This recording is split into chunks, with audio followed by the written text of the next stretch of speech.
Hi friends, ఎలా ఉన్నారంతా? మీరు బాగున్నారా? నేను కూడా బాగున్నానండి. మీరు ఎలా ఉన్నారనేది తప్పకుండా నాకు కమెంట్ చేసి చెప్పండి ఫ్రెండ్స్.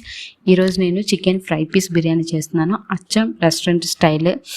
చాలా ఈజీ, అంత పెద్ద పనేం కాదు. చాలా ఈజీ, చాలా ఖర్చు తక్కువ. దానికి కావలసిన మసాలా పౌడరు, బిర్యానీ మసాలా పౌడరు కంపల్సరీగా ఇవన్నీ అదే కొలతలతో వేసి మిక్సీ పట్టాలి. అవన్నీ ఏంటేంటి అనేది నేను డిస్క్రిప్షన్లో రాశాను, చూడండి ఒకసారి. ఫస్ట్ బాండి పెట్టి అందులో ఆయిల్ వేసి, ఆయిల్ వేడయ్యాక ఒక 3 ఆనియన్స్ వేసి, తర్వాత పచ్చిమిర్చి ఒక 4 పచ్చిమిర్చి వేసి ఫ్రై చేసుకోవాలి.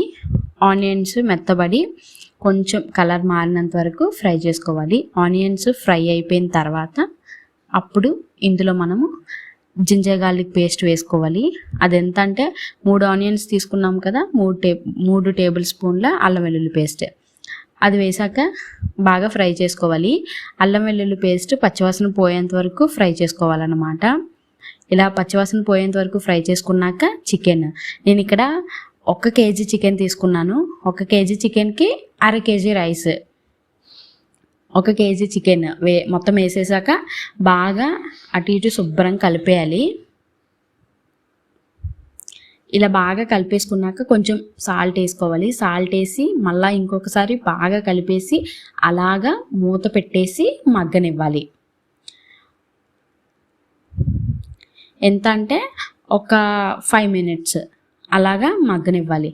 ఇలా మగ్గనిచ్చిన తర్వాత అప్పుడు అందులో మళ్ళా కొంచెం పసుపు వేసుకోవాలి.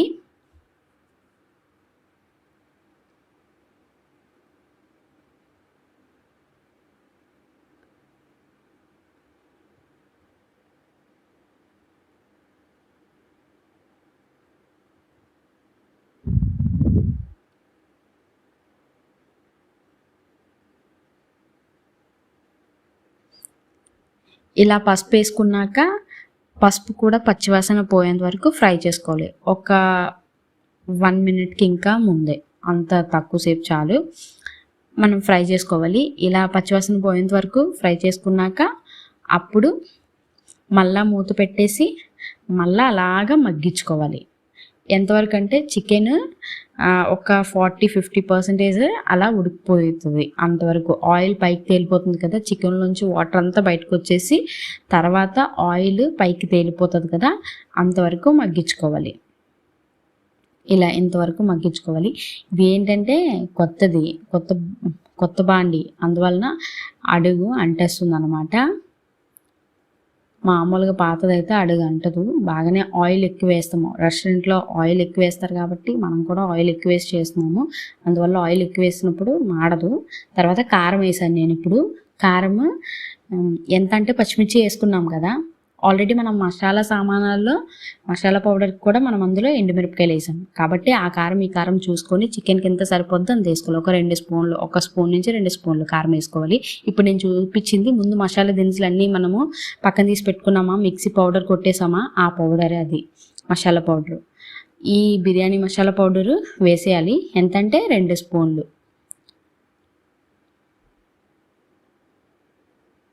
ఇలా మసాలా పౌడర్ కూడా వేసేసాక అప్పుడు బాగా మళ్ళా కలపాలి. బాగా అంటే బాగా కలపాలి. మొత్తం అవంతా చికెన్కి పట్టేటట్టు కలపాలి. తర్వాత లాస్ట్లో ఇలాగా కరివేపాకు వేసుకోవాలి. లాస్ట్లో కరివేపాకు వేయడం వల్ల ఒక మంచి ఫ్లేవర్ వస్తుంది.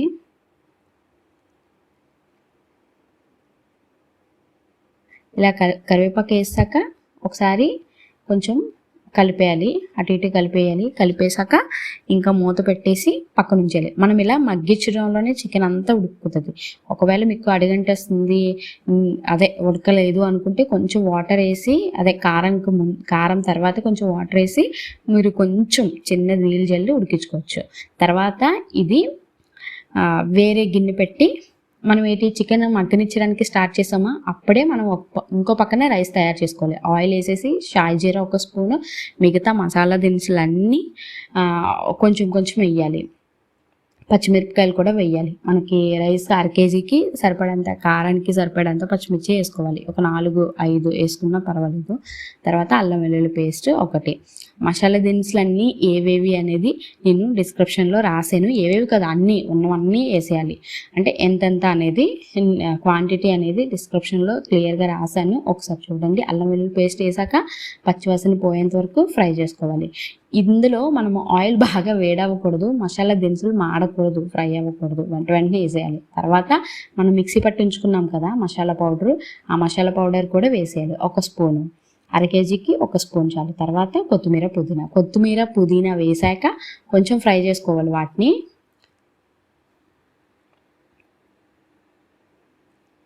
ఇలా కొత్తిమీర పుదీనాని ఫ్రై చేసుకున్నాక ఇందులో మనము కొంచెము నెయ్యి వేసుకోవాలి. ఒక 2 స్పూన్లు, 1 స్పూన్ అయినా చాలు, 1 నుంచి 2 స్పూన్లు వేసుకోండి మీకు ఎంత అయితే అంత. ఈ స్పూన్ ఎందుకంటే నెయ్యి స్పూన్ కట్టుకొని ఉంటుంది కదా, మనం ఇలా వేసేసిన తర్వాత కూడా అది కూడా వచ్చేయడానికి అలా వేడి దాంట్లో అలా తిప్పుతున్నాను. స్పూన్ని అలా తిప్పితే వచ్చేస్తుంది నెయ్యి అంతా. తర్వాత వాటర్ ఇక్కడ ఏంటంటే 2 గ్లాసులు 2 పావులు తీసుకున్నాను నేను రైస్. కాబట్టి మనకి రైస్ బాగా మేకిల్లా ఉండాలి అంటే 1/2 గ్లాస్ తగ్గించి వేసుకోండి. అంటే 2 గ్లాసులకి 4 గ్లాసులు వాటర్ వేయాల్సి వస్తే అందులో మనము 3.5 గ్లాసులు వేస్తే చాలు మేకిల్లో రావాలంటే రైస్. లేదు మనకి అన్నం కొంచెం బాగా ఉడకాలి అని అనుకుంటే 2 గ్లాసులకి 4 గ్లాసులు నీళ్ళు వేసుకోవాలి. నేను రైస్ ప్రాసెస్ స్టార్ట్ చేశాను. ఈ ఆయిల్ అదంతా వేసాను. రైస్ మనము ఈ బాండి పెట్టి ఆయిల్ వేసినప్పుడే దానికి జస్ట్ ఒక 10 నిమిషాల ముందే కడిగేసి నానబెట్టాను. అరగంట సేపు నానబెట్టవసరం లేదు. మనం ప్రాసెస్ స్టార్ట్ చేసినప్పుడే రైస్ని కడిగేసి ఉంచుకుంటే చాలు. ఎక్కువ నానిపోయి అనుకో అన్నం మెత్తగా అయిపోద్ది, ఎందుకంటే బియ్యము నీళ్ళు పీల్చేసుకుంటాయి. తర్వాత ఎసరు బాగా మరగాలి, తలతలు మరగాలి అంటారు కదా, అలాగా తలతలు మరగాలి ఎసరు మరిగేసాక ఎసరులోనే సాల్ట్ కూడా వేస్తాం సరిపడేంత. ఎసరు మరిగేసాక రైస్ కూడా వేసేసాను. రైస్ కూడా వేసేసాక కొంచెము ఇరిగిపోకుండా జాగ్రత్తగా కలుపుకోవాలి. ఒకసారి ఇలా కలిపేసి ఇంకా మూత పెట్టేసి ఇంకలాగా సిమ్లో ఉడికించుకోవాలి. ఎంతవరకు అంటే ఒక 80% ఉడికిపోయింది అన్నంత వరకు ఉడికించుకోవాలి రైస్ని. అంటే కొంచెం నీరుగా ఉండాలి, మళ్ళా పలుకుగా ఉండాలి, ఇంతవరకు ఉడికించుకోవాలి. దీనికి 2 విధాలుగా తినవచ్చు. నేను ఏ విధంగా అంటే నేను 2 విధాలుగా చేస్తాను. ఎక్కువ నేను ఏ విధంగా చేస్తానంటే ఇలా చేస్తాను. ఫస్ట్ చూపిస్తున్నాను కదా, ఇంకొక విధంగా తర్వాత చూపిస్తాను. ఇలాగే ఇప్పుడు మనము ఫ్రై చేసి పక్కన పెట్టాము చికెన్. ఈ చికెన్ని తీసుకొచ్చి స్టవ్ మీద పెట్టి అప్పుడు ఈ పలుకుగా ఉంది కదా రైస్, ఆ రైస్ని కూడా ఇందులో వేసేసి దీని మీద వేసేసి శుభ్రంగా కలిపేయాలి. ఈ మసాలా చికెన్ రైస్ మొత్తం కలిసిపోయేటట్టు కలిపేయాలి.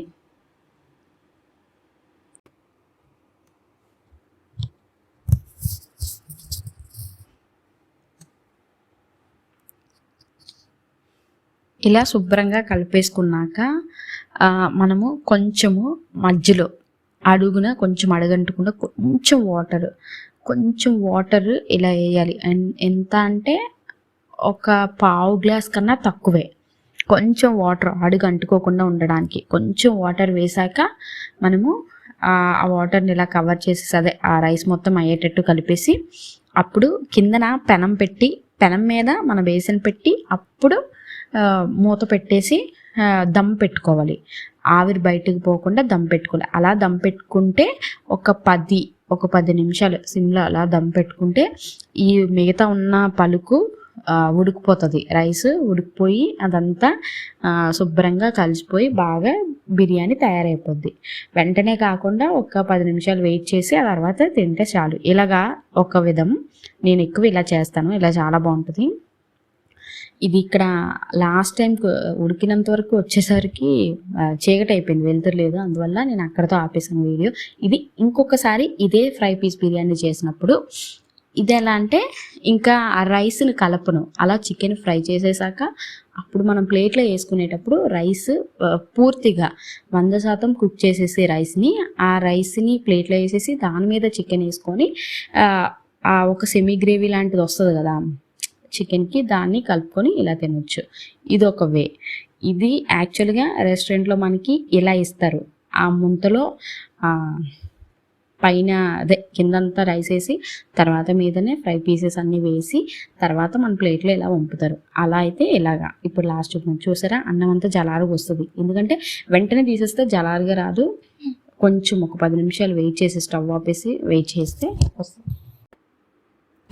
ఫ్రెండ్స్ నచ్చితే లైక్ చేయండి, అలాగే మీకు తెలిసిన వాళ్ళతో ఫ్రెండ్స్తో వాళ్ళతో షేర్ చేయండి. ఫ్రెండ్స్ తప్పకుండా ట్రై చేయండి. ట్రై చేశాక టేస్ట్ మాత్రం చాలా బాగా వస్తుంది, నమ్మండి, చాలా టేస్టీగా ఉంటుంది ఫ్రెండ్స్.